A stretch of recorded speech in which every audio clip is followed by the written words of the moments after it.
So I watched um, this video. I had never heard of it before, despite existing for a long time. Apparently, about at least 15 years. Um, Called Waiting, and it's a very strange thing. Apparently, inspired by Linklater's movies, and I can see why, but um, I've actually only seen the rotoscoped one, so I cannot quite comment on the one specifically led to the inspiration for this. I'm not sure if he did anything about the restaurant business anyway. Business, yeah. I mean, some scenes were just disgusting, weren't they? So this is the problem. The conversations were maybe, just ever so slightly interesting, but not quite a lot. No. It's remarkable that the average rating is nearly 7, isn't it? It's fairly unremarkable. It's just a lot of random stuff. I mean, I've only watched Linklater's, well, the adaptation of It's Kind of Darkly, but he didn't write that, so it's slightly different, I'm assuming, from everything else he does. But the other one that it seems like his live action movies are more closely similar to is Waking Life, which I like. But in comparison, in comparison, Waking Life is much more substantial, I think. I mean, here they mostly talked about relationships and goes with home and trivial stuff. There were very few moments when it was anything more than that. It's mostly trivial, but it's still enjoyable. I suppose it's not very funny either. So it's a bit one of those, It's not laugh out loud funny, but obviously it depends on the individual interactions they have with everyone, But it's mostly ridiculous, giving it nearly 7 is a bit of a travesty in my opinion. Everyone gives it however much they want, obviously. But, it's mostly very infantile, essentially. So, I mean, Waking Life in comparison is philosophical, psychological, you know.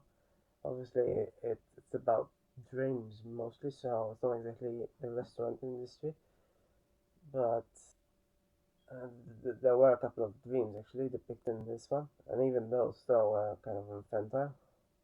Well, I know one of them was about a place burning down for some reason, and the other one was a rap, so not quite on the same level as Waking Life, already discussing existence and whatnot. It's really not. The only one who seems to be bothered at all by what's happening, is the guy who's envious of his old schoolmate, who he later meets, and maybe the guy who's just looking upon everyone else, who at the end uh, unleashes himself, but only at the end, so he doesn't do anything other than that. And yeah, actually, yeah, the other one, I think he was a chef. Yeah, he he was interesting. He just gave advice about how to overcome shyness or whatever that guy had, and some other people's problems. Like when he asked that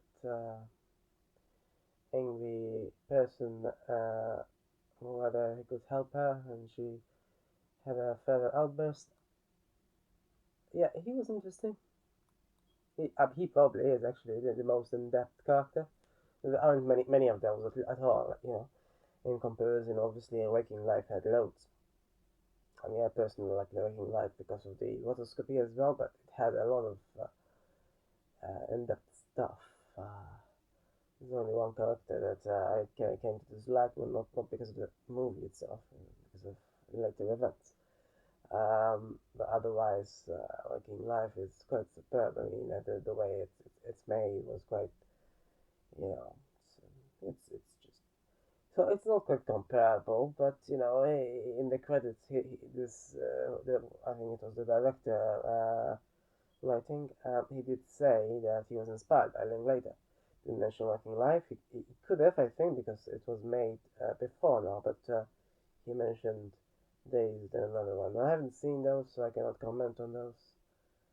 But in comparison to Waking Life, at least, I don't know how much more substantial or insubstantial the live action movies Linklater has are in comparison, but Waking Life is much more substantial than this one. So I vaguely liked this movie, but not too much. It's just whatever. It's a remarkable thought that it was made in 2014, released in 2005. I had never heard of it. It doesn't quite have a very specific title, of course, and that might be the reason. Just waiting for it unwraps, but it's still remarkable. I've never heard of it. It's just on this site. I selected comedy, and there we go. I got something from 15 years ago that I had never heard of. To be fair, I watch a lot of movies I've never heard of, so just another one of those. But yeah, it's a bit strange seeing Reynolds there. Doesn't seem to have changed much. I think his recent movies where he looked fairly similar. I thought I knew the other actor there that the movie began with, but not exactly sure where. I can check, I guess. But most of the actors weren't familiar. There were a couple that were. That's irrelevant anyway, but still sort of interesting, I guess. Obviously, Reynolds is the most bizarre character, I think, but I can't believe he actually agreed to do this. One might think it could ruin entire acting career if they agreed to do this. It's quite an insubstantial part as well, wasn't it was not insubstantial in terms of screen time, but in terms of everything that the script had. And yeah, it's not so. I don't know. What did we see those again? I kind of forgot. I was confused him with that guy from Transformers. It kind of looks similar, but obviously not. Um, so it doesn't even make profits. Let's see. Average rating is too high up in my opinion, and wow, yeah, made a lot of profit. It didn't cost much. I don't know how these things work, honestly. I guess people like this stuff. Not that I didn't like it. That seems very insubstantial. It seems like you don't even need to do much to, based on what I've watched of Linklater so far, his movies might be substantial, but this wasn't. And yet, it's even 15 years later, it's on average more highly rated than I think it should be. At least not very highly rated, There's a lot of, 8, 9 on average ratings. I think I'm way too highly overrated. This isn't one of those. It's only rated 7, but even 6 point however much is pretty highly rated in my opinion. I don't know who Rob McKittrick is. McKittrick. Yeah, I never heard of him before. No, there's a sequel. Huh. I guess we'll watch that, huh? I mean, I don't usually just not watch sequels, but Doesn't seem like Reynolds is in it still. There's at least one actor who is apparently, but I wonder if it's a sequel. Most of the actors here seem to be, apart from a couple. Um, who's this Benedict? Huh. Well, anyway, so yeah, there's another sequel after this one, but yeah, and this is all it seems he did here. He's the director of 2 movies, and that's pretty much it. None others, and that's 11 years without directing anything. I co-wrote apparently 2019 movie, so well, anyway.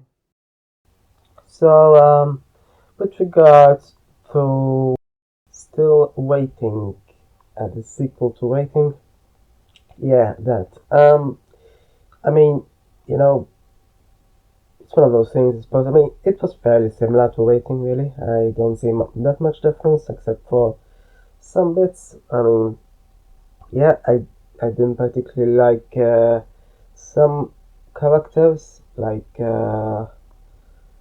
um, actually, I really am not used to the names. So yeah, I think I didn't like. I'm not entirely sure really, but yeah. Anyway, um, I didn't mind the dream sequences there. That was sort of interesting, and obviously the so-called cameos and how the guy from the previous movie ended up, somehow ended up as a district manager. So that was interesting, but at least they didn't have that nonsense about flashing each other again. It would be just idiotic really to have it again. Anyway. Yeah. Other than that, though, yeah, I suppose I don't know. It's obviously it's a bit, yeah. I mean, you know, Calvin is annoying to this one, more annoying than the previous one, I think. Um, but otherwise, I don't know. The Fly, though, I know someone thought that The Fly would be so hilarious if it just went from poop to soup. It's one of those things, it's not funny. It's just not, and but beyond that, I don't think it had many other disgusting things. So mostly okay, I guess, in that sense. Um, but yeah, it's whatever really. There were sort of the same sort of stereotypes as in the previous movie, except they were seemingly played by different actors, so it was a bit confusing. I thought they were maybe the same characters played by different actors or something. I'm not sure what it was, but clearly the personalities followed, and there were a few actors that played the same characters, but only a few. Yeah, and so I don't know. So it's not a laugh out loud comedy. It's just whatever really. Like the previous one, to be fair, I'm not entirely sure why people seemingly think that the previous one is a bit better. I mean, it was whatever really. They both were. Huh? So yeah. Um, I mean, just because the other one had the other guy doesn't mean. Anyway, yeah, I didn't care too much about it. I didn't care too much about it. But they weren't as bad as most rom-coms, which tend to be stereotypical and such. So at least they had that going for them, not too stereotypical. Okay, yeah, not too disgusting as most many maybe sex comedies can be, or obviously very well, they can be disgusting. They can also have a lot more. I mean, this one that was a bit, some talk mainly though of saucy issues, shall we say, but not yeah, sauce is literally in the thing here, in the tagline. Sauce is equal to waiting, as if somehow waiting itself wasn't quite, you know. Anyway, yeah. Um, so it was whatever it was.